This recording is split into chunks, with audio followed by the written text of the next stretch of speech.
All right, so listen, this will be what I believe to be the most valuable sales training I've ever released on my YouTube channel. There are things like this that I share with coaching clients, but here on YouTube, I've never gone to this level. So if you've been watching some of these videos for a while, you've been on my channel for a while, you probably say, well, Brandon, that seems like a different place you're shooting today's video in. And you'd be right. I'm on a little vacation. I've got a beautiful lake house that I'm staying at for a couple of weeks, looking over an amazing view, but not that you care. But that's where I'm at today. So I'm setting up in this studio. It's a small little room here in this lake house.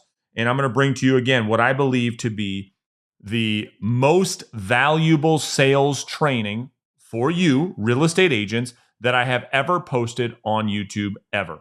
Now, that's a big promise. And so you will be the one who decides if you agree or not. So before we jump into that, a lot of you were asking questions from the video I posted last week on the video when I posted part 1 of this sales training series. And a lot of you were asking me, if we wanted to if I was interested, Brandon, in having a conversation about what it would look like to coach with you, what do I do? And so for those of you that want to have that conversation and are serious about your goals, you're committed to the coaching process, I'll throw a link right underneath this video. It'll be in the description of this video, and I'll put it as a pinned comment underneath this video. If that is you, schedule some time for us to talk. If it is not, let's jump into today's video. All right. So I'm not going to rehash all of part 1. I'll also link that below if you can go back and watch that. But what I will do for some of you that haven't seen part 1 of the sales training, I will give you just a quick recap. All right. So in that video last week, we had talked about a couple key concepts. We talked about the fact that you do not want to elicit psychological reactance when you are in a prospecting conversation or when you're face-to-face at a listing appointment. You don't want to elicit a response from prospects to resist you. I think all of you would agree with that, I hope. And so the problem, however, is most of you are. Most of you avoid prospecting. Most of you don't find yourself on enough listing appointments because all you're dealing with is clients' resistance. And all they do is push back, give you objections that you have a tough time responding to. And so, again, I talked about that in that video, all the reasons why it's not necessarily your fault. It's because of what I would call bad sales training in the industry. And so you don't want to communicate in a way that people resist you. That's an easy enough concept. That's psychological reactance. You tell somebody to do something, they then become more motivated to do the opposite. Because what we know about psychological reactance, which I introduced to you guys last week, was the concept that social psychologists have done decades of research on. And from a high level, it's a really simple concept. The fact is this, that as human beings, if we feel as though our freedom to make our own decision is being threatened, that we resist. And so when we do that with our sales scripts, these high pressure sales scripts that attempt to persuade, they attempt to convince, they attempt to pressure the prospect to do something against their own will, it's no surprise that we're met with resistance. Okay, so that's psychological reactance. The next thing you don't want to do in a prospecting conversation or at a listing appointment is to elicit perceived bias, because oftentimes real estate agents are guilty of communicating with commission breath. The prospects can feel it. So when you come across from a perspective that's very selfish, that's very from a self-interest perspective, and you make it all about yourself, you come across as a needy, desperate salesperson, that also elicits that reactance. And so the mechanism that you've been taught, or maybe you haven't been taught, it's more or less our natural way of selling, is you ask these yes oriented questions that we talked a lot about in last week's video. Things like, are you interested in selling your home? We talked about this for 20 minutes on why those are bad questions. You can go and listen to that video. Okay, so what do we want to do instead? Well, what we want to start to do is ask what we call in the reverse selling methodology, the methodology that I teach all the agents that I coach, is we want to start asking no-oriented, hypothetical questions. Now, I'm going to show you how to structure those. I'm going to give you some examples of those. We'll structure some good questions together here in just a second. But before I do that, I'm going to bring on another social psychologist because I want you to understand the science. This isn't just Brandon's theory. This is all backed by science. So let me introduce you to the because heuristic, which is part of how we're going to structure these conversations. This is maybe, a 4-minute video. It matters. Okay, be patient. Okay, here's a simple one, but this is a study that really made me think about social psychology. It kind of blew my mind when I first heard of it. And a heuristic, here, I just want to define that, is just any mental shortcut or rule of thumb that you use to make judgments and decisions. And what we'll talk about today here is the because heuristic. And we'll see that just the word because carries a lot of power. Okay, so in general, what we're going to see is that simply using the word because makes people more likely to agree to help you. And you might think, well, maybe that makes sense. It means you're giving a reason for asking someone. In this study in the 1970s, Ellen Langer and colleagues had Confederates walk up to people who were making copies at a Xerox machine. Okay, so someone's about to make copies or making copies, and this person who's posing as just a normal person out there wandering the world comes up to these people, even though they're instructed by the experimenter to do so, and says, "Excuse me, may I use the Xerox machine?" Now, in some of the cases, the person just leaves it at that to see, okay, if I just ask, can I use the Xerox machine, will the other person let me cut in front of him or her so that I can use it first? Fine. Just making a request and seeing what happens. In another condition, we see the presence of that word because, and they say, may I use the Xerox machine because I'm in a rush. Now you provided an explanation for why you need to use the Xerox machine so quickly. It's because you're in a rush. Now here is the third condition that really makes this study interesting.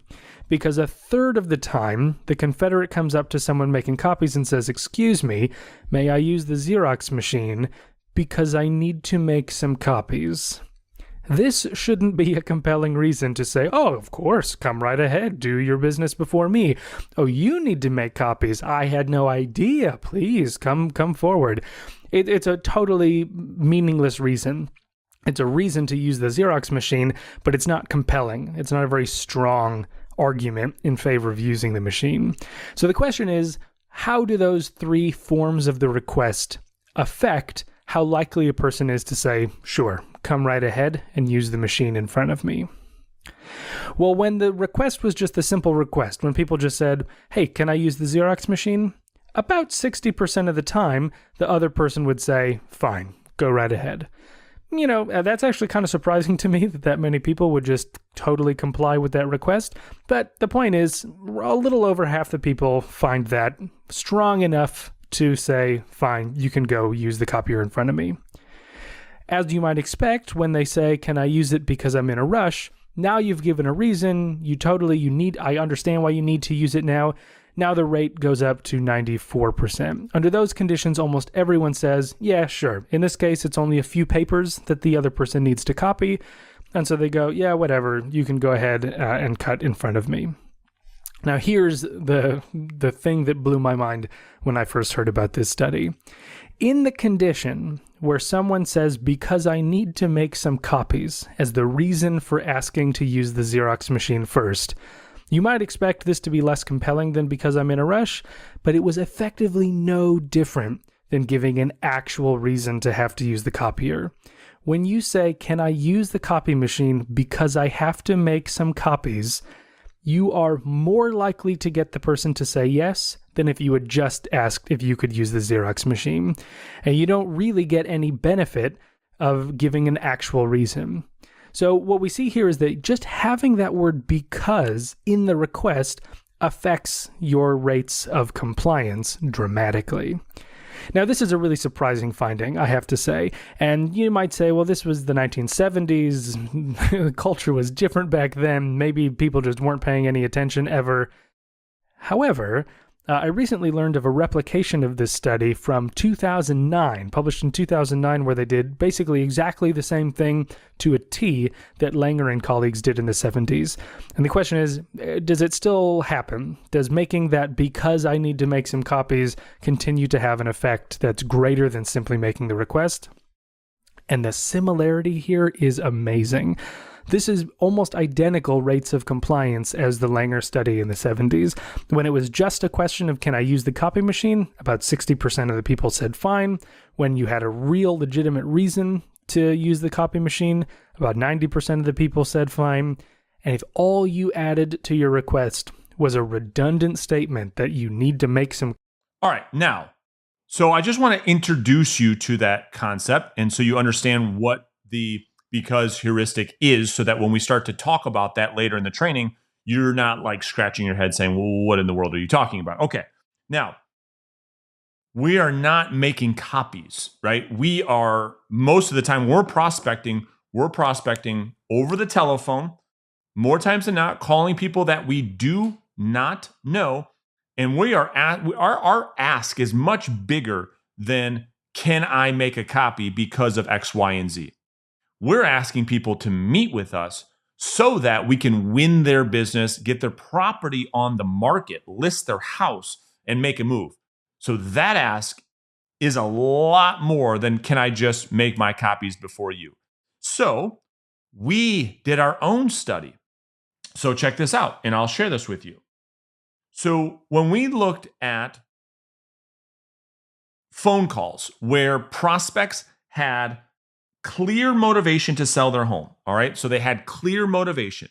We were calling for sale by owners, expired listings, circle prospecting, absentee owners, probate, etc. When the prospect had clear motivation, in the way that we define clear motivation with the agents that I coach, is they have what we call DART, D-A-R-T, desire, ability, reasons, and a time frame for selling a home. So they have that framework. They have clear motivation that they want to sell a home. Okay. When we asked some type of yes-oriented question to set the listing appointment, compliance was 42%. Not bad, right? It's not terrible if you're using those scripts. Again, like I said in the first video last week, if you do enough of anything, it will work. So if you're using a bad script, and you're using it enough, you're going to set appointments. In fact, when we used some of those scripts and we asked those types of questions, right? 42% of the time when we found a motivated prospect, we were able to set a listing appointment. When we changed how we position that question, which we're going to work on in today's video, to a no-oriented, not a yes-oriented, but a no-oriented hypothetical question, compliance went up to 74% on average. Now, I can just hear agents in the comments. Does this mean out of every 10 contacts, we set 7 or 8 listing appointments? No, that's not what it means. It's when we found a motivated seller. We had to first do that. 74% of those conversations, when we asked a no-oriented hypothetical question, resulted in us setting a listing appointment versus 42%. So naturally, it makes sense that maybe some of you would want to learn this new methodology. It's a big reason on why agents come to me for coaching. They say, I'm using the old scripts, and yes, it's working okay, but Brandon, I want to level up my sales skills. I want to get better. I want to become a better communicator. So let's work on this. So here's how this looks. How do we structure these questions? Well, there's 3 parts. Part 1 is where we use the if-then framework, which we'll talk about in just a second. Then part 2 is where we use the no orientation. And then part 3 is where we use the actual because heuristic. Now, we are going to strengthen our because heuristic to be even more powerful than that example I showed you from that social psychological study that was done. And the way in which we are going to use this because framework is going to be in a way that virtually, well, I'll just say it's very difficult for people not to be in agreement with you. And you're going to see why right now. So the context is this. Remember, we're talking about setting a listing appointment. You're on the phone, you knock the door, you've emailed somebody, you've prospected, you've done the hard work, and now you're in a conversation with a homeowner who has clear motivation to sell their home. That's the context, okay? So let's structure this together. So the first thing that we're going to do is we're going to use this hypothetical framework, this if-then hypothetical framework, which is a super powerful way to communicate. All right, so we say if, and with the if framework, we are going to position our if in a way that gives the prospect the perception of exactly what they would want. All right, so in this case, remember, we would say if and I'll try to write this as fast as I can. If I can, and you guys can take notes on this. If I could show you a way, and I'll just keep this short, to get your home sold,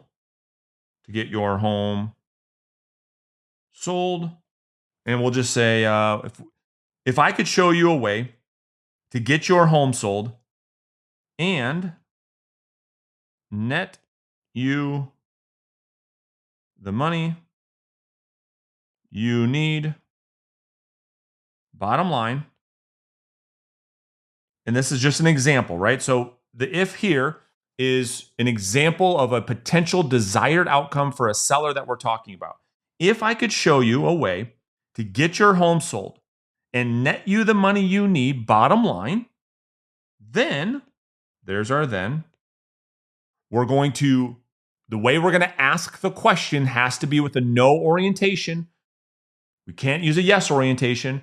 Then, and I'll just give you an example. Would it be a bad idea?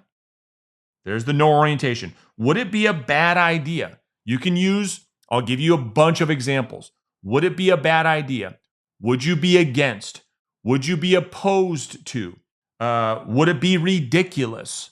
These are all examples of how you can position a question to have the no orientation, meaning the way you're asking it to get the person to comply, they're not saying yes, they're saying no.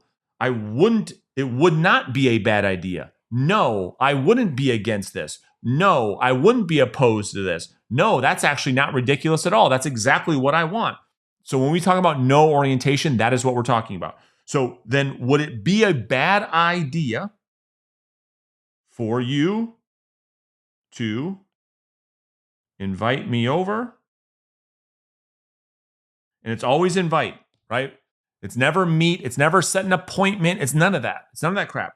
It's because you can't force. You learn this as a child. You cannot invite yourself over people's houses. You must be invited. So would it be a bad idea for you to invite me over to explore this a bit more? Now here's the because heuristic. Because you're not going to hire me, and I'll walk you through this in a second, unless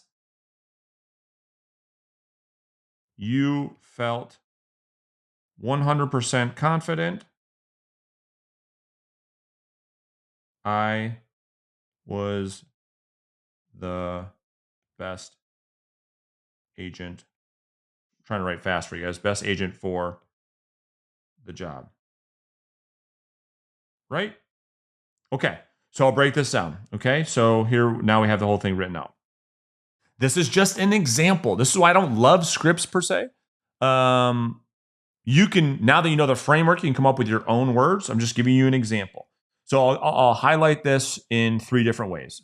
So the yellow will be the if then, and then we'll say the blue will be our because, or I'm sorry, our no orientation, and the red we'll say is our because. All right. So let's go to yellow. So if I could show you a way to get your home sold and net you the money you need, bottom line, then, right, and now we'll switch colors. We're going to no orientate this. Would it be a bad idea for you to invite me over to explore this a bit more? And then we use the because heuristic to make this extremely powerful and hard for someone not to agree with you. Because let's face it, or a lot of times I'll say, let's be honest. I mean, you're not going to do anything unless you felt 100% confident that I was the best agent for the job, right? And when you use this because framework at the end of your ask, it must be asked in a way that you know with absolute certainty the prospect will agree with. And this is just an example. But that whatever question you put at the end of this, you have to know with absolute certainty the prospect will agree. So in this case, I say, because you're not going to hire me unless you felt 100% confident that I was the best agent for the job, right? It's going to be very difficult for them to say, no, I would hire you if I felt you were the wrong agent. It's virtually impossible for them not to find agreement with this because framework. And then if we go back further, would it be a bad idea? How we get prospects to respond is, well, no, I guess that's a point. No, we wouldn't, that wouldn't be a bad idea. And this last part too, we can also say, because listen, you're not going to do anything unless you felt it makes sense anyways, right?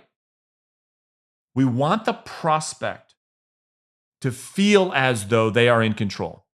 We want the prospect to feel as though they're in control, that there is no downside to meeting with us because we haven't elicited any sales pressure.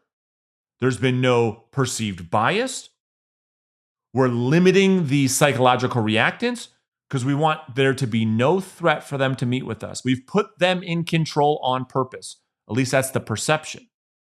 So when we're having conversations with prospects, we elicit some type of motivation. They've got clear desire to sell the home. They have the ability to actually sell the home. They've got clear reasons on why they want to move. And they have a time frame for doing so.